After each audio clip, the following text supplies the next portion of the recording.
reported this morning that Odell Beckham Jr. will not set foot on a field for the Giants or any other team without a new contract. Odell is in the last year of his rookie deal, and he played just 4 games last year after breaking his ankle. He's also had a bunch of off-the-field issues, the latest being the video of Odell in a bed with a woman in Paris with what appears to be drugs present.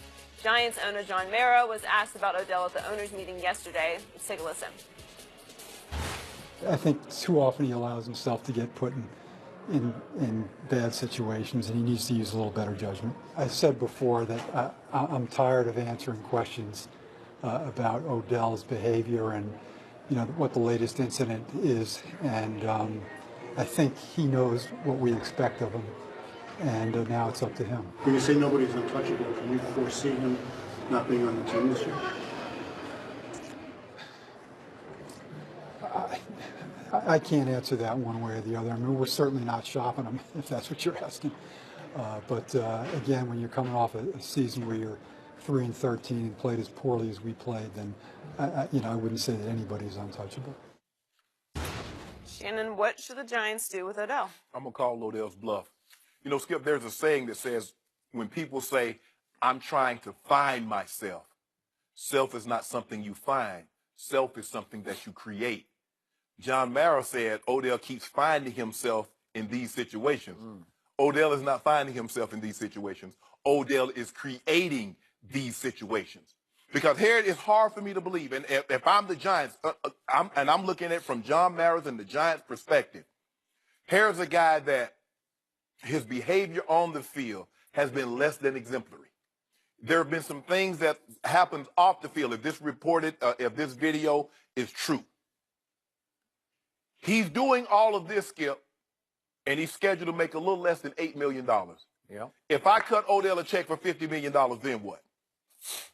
If I can't control you, if I can't get you to behave, as my grandma used to say, G and ha, that's what these tell the mules, giddy up, G, ha, get him to go or stop. If I can't get you to do what I want you to do, Skip, when you're making $3, $5, $8 million, if I give you $50 million my dollars at the signing, a contract for $70+ million guaranteed, how in the hell are they going to get Odell Beckham to do what they want him to do?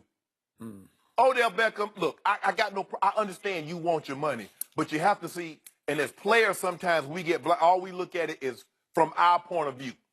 But you understand, look at what they're looking at. How do they trust you?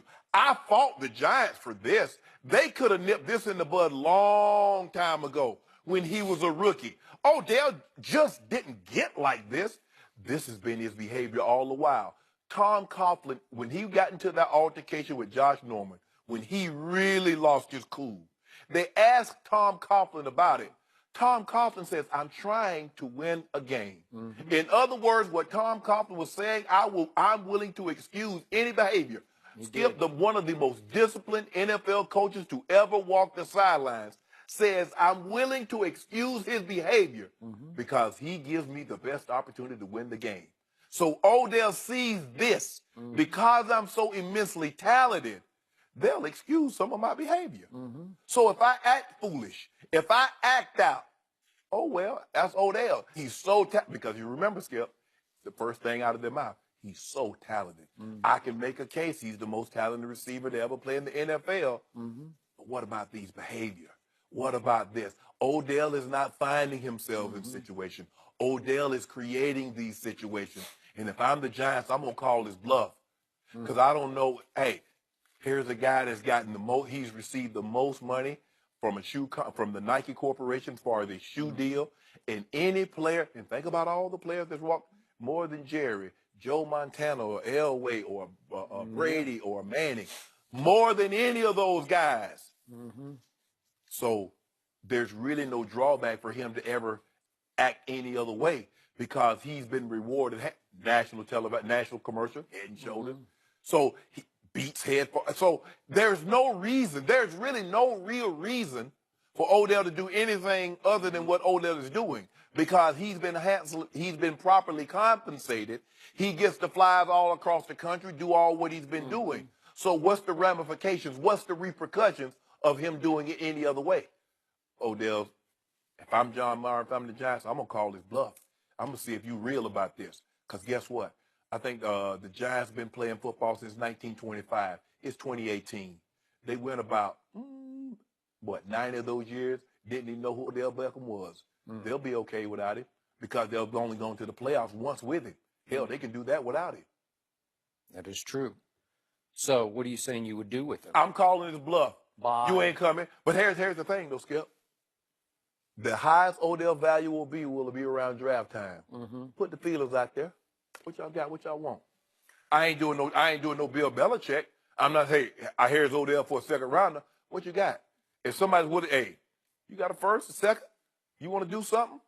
Because maybe Odell will. Maybe he will act better. Because there's sometimes, Skip, your kids will act better with someone else than they do with you. Now, obviously, you can't get rid of your own kids, but in a situation like this, maybe Odell will be better served in a different organization. Yep. If I'm the Giants, I'm not quietly putting out feelers. I am very publicly saying Odell is now on the trade block because I want to create an auction for Odell. He has demonstrated a pattern of behavior that would make me conclude, if I'm John Mara especially, I've seen enough. He has now become more trouble than he's worth. And remember, he's not just talking about being the highest paid wide receiver. Remember what he said? I want to be the highest paid player. Yeah. Well, 2 + 2 = out to me. Yeah. Where are you going with this? Because I think Odell has clearly demonstrated he is more interested in being an international rock star than the leader of a championship team in New York City. Yes. So, again, I don't know what the market would be. Obviously, he is supremely talented. Oh, you can get a first round for him at the bare minimum. Okay, well, if you're right about that, then I'm running to the bank for that one. I'm running to the podium with that one. Cleveland, what you got? First? Man, Cleveland, you got a bunch of first round picks. Cleveland, what you got? Let me get a couple of those firsts. Your headache is then going to become their headache because they're going to have to figure out how to sign him, or what are they going to do? Are they going to tag him and have him not come to camp? Is he going to threaten to retire? You know, Odell is just a different enough thinker that at some point, it wouldn't shock me if Odell said, you know what, I think I'm just going to quit. Okay. I'm just going to go do something else. I'm going to be a star. And I'm just going to go I be tell you what. Yeah. Let's see how long that Nike endorsement lasts. I agree. Once he retires from the NFL. Yep. Because the only people I know that's going to have lifetime deals in their sports is probably like Michael Jordan has his, LeBron's going to have his, Kobe and Federer. Football player, it's surprising that a football player got this much to begin with because what the hell else can you do with cleats besides play on the football field? At least with basketball shoes, you can wear them with a shirt and tie. You can wear them to the mall. You wearing a pair of cleats to the mall, clacking all on the floor? Because here's the thing, Skip. The thing this is what I love most. I understand, having played the game of football professionally for 14 years, that superstars and the better players get afforded certain privileges by the franchise, but the really good ones don't abuse that privilege. You tell me Odell hadn't abused the privileges that the Giants have bestowed upon him because he's so immensely talented. You tell me that's the behavior of a guy. So the guy that's coming in, the young guy that's coming in, when you say, guys, I want you to look to the guy, look no further. Yeah. They're looking at Odell? They are. Yeah. And he has proven so far to be a solo act in a game in which, as you know full well, it requires team unity and veteran leadership to go win a championship. It's the ultimate because you got 53, Skip. 53. You can't be a solo act. No. You can't go your own way with your own set of rules. You can't take the whole offseason off and miss all the quarterback throwing camps or whatever, with Eli at Duke or whatever. And remember, in 4 years, what do we know about Odell? His team has played in one playoff game, and what happened before that playoff game? He led a group of receivers to South Beach to sun themselves to prepare for a game on the frozen tundra of Lambeau Field, right? Yes. And he dropped a key third down pass in the first drive from Eli, and the rest is playoff history for Aaron Rodgers because they easily won the game. It's just hard for me to believe, Skip, that Odell Beckham will ever maximize his ability by doing some of the things that he do in the offseason. Hey, maybe he's going to be the first, but it's hard for me to believe that LeBron and Kobe and Jordan, they go into concerts and jet setting. what's important to you? What's really important to you? Is football really important to you, or what football can provide and the access that it gives you? Is that more important? Which is what I've always said about Johnny, and the irony of this conversation is, trust me, Johnny and Odell have hung out together a whole lot in the last few off seasons. They both became it kids in their own way. They both became more famous, in Johnny's case, for clubbing than quarterback. Right. And in Odell's case, in a lot of ways, he's become more famous being that international rock star than he is as a football player, because he doesn't have anything to show ultimately for being a football player. And Johnny, for a while, thought that he could be that it kid, that Johnny Kardashian, and that would be enough to sustain him for forever. You know, like he'd just retire into that. But how many times have we heard him say, Odell says, I get it, you know what I'm saying? But the old saying is, Skip, our actions prove who we are. Yep. Our words prove who we want to be. What is Odell's actions and what is his words? Yep. Because they're not jiving. I know what he's saying, but what are you seeing? And for the Giants, John Mara knows full well. The greatest player in Giants history had these demons. Now, I don't know if what that substance was. I don't know if Odell had a problem. I don't know. But that demon that LT had to deal with, Skip. So I'm sure Mr. Maher does, and that organization doesn't want to travel down that road again. They don't. But Odell, the ball's in your court. Yep. And for you to allow, Skip, the video is not what concerns me.